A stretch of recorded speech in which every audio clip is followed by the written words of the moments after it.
matches were inside of a steel cage, and it was an amazing action-packed night tonight. We actually started off with the Enforcer versus the Outsider. Two masked men versus each other. They went back and forth. The Enforcer used every trick that he could. I guess that's what he learned coming up in Las Vegas, Nevada. He used everything he could, but at the end of the day, the Outsider picked up the victory. It wasn't from lack of trying on the Enforcer's part, but unfortunately for him, it was just not meant to be his night. Yeah.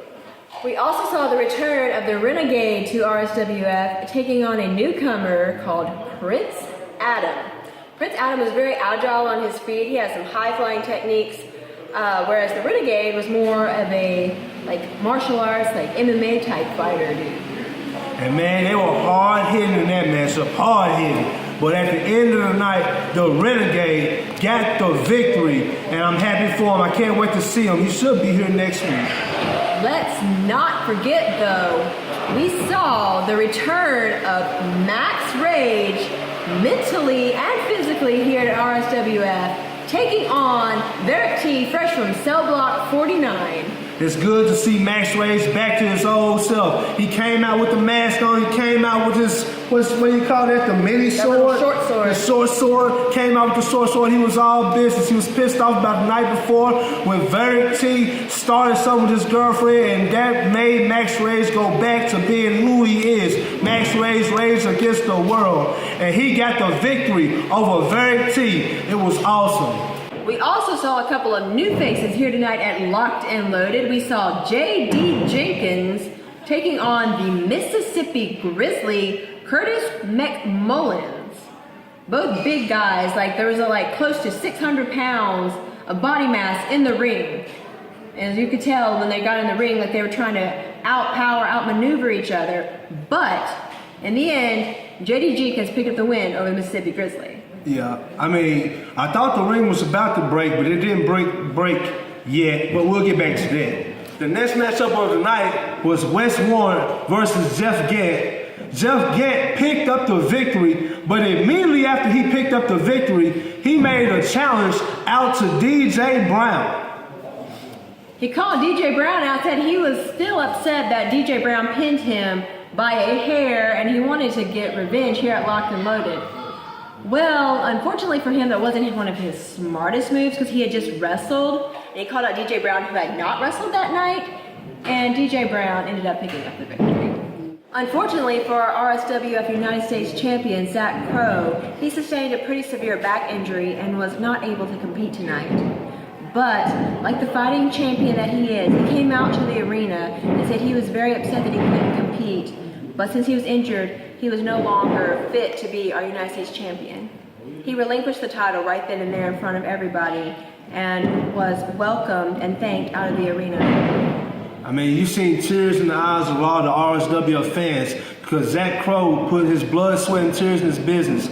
And we can't wait to see him back. We just want you to heal up, Zach, man. Keep your head up. You will be back. You will one day again be the United States champion. Speedy recovery, Zach. Yeah.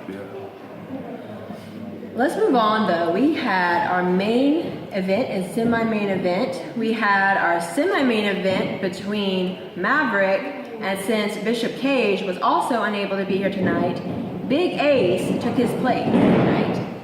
Big Ace is coming off a significant knee injury. He's been out for months and months. He wrestled his first match last week, but to step right in for the Southern Heavyweight Championship, it was a big opportunity for Ace.